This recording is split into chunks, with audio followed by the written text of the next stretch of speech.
Bonjour mes amis, alors comme promis, je vais vous parler donc de la femme qui a vraiment marqué ma vie et je dirais plutôt trois femmes, vous imaginez bien qu'il y en a eu plus. Donc souvenez-vous de Joséphine de Beauharnais. En fait, c'est moi qui l'ai appelée Joséphine pour la distinguer de ses autres amants. En fait, pour vous parler un peu plus de Beauharnais, vous imaginez bien que c'est qu'elle a épousé un aristocrate, le pauvre Alexandre, qui a perdu la tête, vous imaginez, pendant la Révolution. Et donc, cette charmante dame, qui pour moi était vraiment le double, certains ont dit même qu'elle ressemblait fort à la Mame, hein, souvenez-vous de la Mame. Eh bien, cette personne m'a vraiment marqué. En fait, j'aurais pu aussi écrire un livre sur elle. Elle est née en fait en Martinique, donc c'est ça que peut-être que ce qui m'a attiré vers elle, donc c'est sa joie de vivre et le fait que elle était en même temps arrêtée par, souvenez-vous de son mari, hein, de Beauharnais, puisque son nom à l'état civil était en fait Marie-Joseph Rose. Elle aimait d'ailleurs des fleurs, je vous expliquerai pourquoi. De tacheur de la pagerie. Et donc, cette personne qui a tellement marqué ma vie, la preuve, c'est qu'elle m'a fait dépenser pas mal d'argent. Elle était folle de la Malmaison, un beau château qu'elle a transformé presque en, on dirait maintenant ici en Paradisa, si vous voyez ce que je veux dire, hein, mais c'était des moments magnifiques en tout cas pour moi, mais je ne pouvais rien lui refuser. D'ailleurs, c'est pour ça que nous nous sommes mariés le 9 mars 1796 et entre nous, nous avons même triché sur les dates, hein, de l'extrait de l'état civil, mais c'est entre nous puisque elle s'est rajeunie. Eh bien oui, elle était, comme je vous ai dit, elle a d'abord été mariée à ce pauvre Alexandre et ils ont eu deux enfants, Eugène et Hortensia, que je me suis occupé d'ailleurs à propos, quand je vous ai dit qu'elle aime les roses, les fleurs, Joséphine, ce n'est pas pour rien qu'il y a une fleur qui s'appelle Hortensia justement, puisque le nom était Hortense, Hortense, Hortensia évidemment.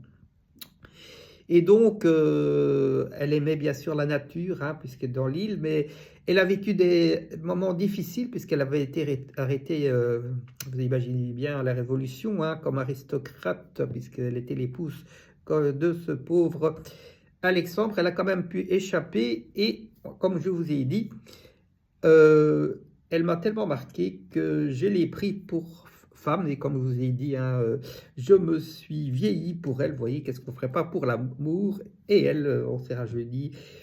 Mais voilà, malheureusement, c'est vrai que là, ma maman avait raison. J'étais devenu empereur et il fallait quand même perpétuer cet empire. Et au départ, je pensais que le problème venait de moi, puisqu'elle avait deux enfants. Mais je me suis aperçu malheureusement, hein, pour des choses que vous devinez, que le problème ne venait pas de moi, mais de elle. Et donc, j'ai dû malheureusement, avec beaucoup de peine, trouver une parade pour me séparer de vraiment mon double, hein, que moi j'appelais Joséphine. J'étais la seule à l'appeler Joséphine. La plupart, comme je vous ai dit, l'appelaient Rose, hein, parce que vous vous souvenez de son long prénom. Et j'ai trouvé donc la parade. Donc j'ai fait donc un divorce pour raison d'État. Et là, je me souviendrai toujours une date importante pour moi. C'était le 16 décembre 1809. Voilà concernant un peu en gros la vie de, moi je l'appellerai parce que vous la connaissez essentiellement sous le nom de Joséphine de Beauharnais. Et je vous avais dit que j'avais aussi épousé Marie-Louise d'Autriche. Ah ben là, c'était plus stratégique puisque là, c'était plutôt pour sceller le traité, hein, avec l'Autriche, hein, le traité de Schönbrunn. D'ailleurs, entre vous, si vous pouvez aller en Autriche, à Vienne, voir ce beau château, hein. Il y en a certains qui disent que de Sissi, hein, l'impératrice, mais ça, c'est une autre histoire. Et vous imaginez bien que dans ma vie, voilà, surtout en tant qu'empereur, même si au début, souvenez-vous, j'ai eu une vie difficile, et puis c'est vraiment Joséphine qui m'a épanoui et à mieux connaître la gente féminine. Et donc, je dirais que pour bien marquer marqué ma vie avec, entre nous les femmes. Je peux donc vous reciter bien Joséphine, qui pour moi restera toujours dans mon cœur. Ce n'est pas pour rien que, avant de quitter ce monde, j'ai demandé une rose, hein. Voilà. Et bien sûr, Marie-Louise d'Autriche, bah, c'était plutôt stratégique. Et j'ai eu quand même une femme qui m'a marqué également, une Polonaise, Marie Walenska. Bah, voilà, donc j'ai d'ailleurs même failli devenir empereur au même roi de Pologne, mais une actrice, enfin une charmante personne, un amour en tout cas, puisque elle est quand même revenue me voir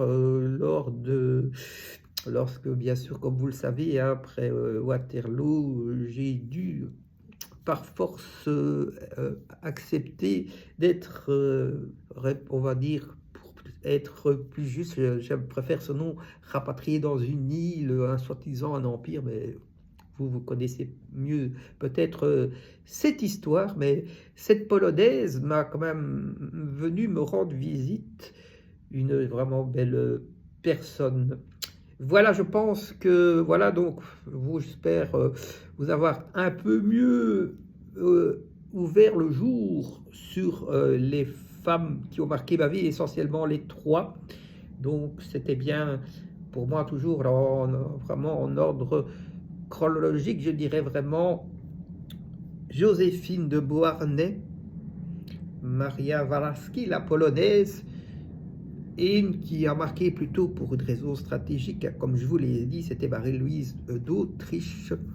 Voilà, donc je peux dire que c'est un peu mon histoire avec les femmes. Et si Julio Iglesias était là, il disait: ah, les femmes, je vais pas dire vos beaux drames, non, ce n'est pas ça, mais beauté est quand même une chose.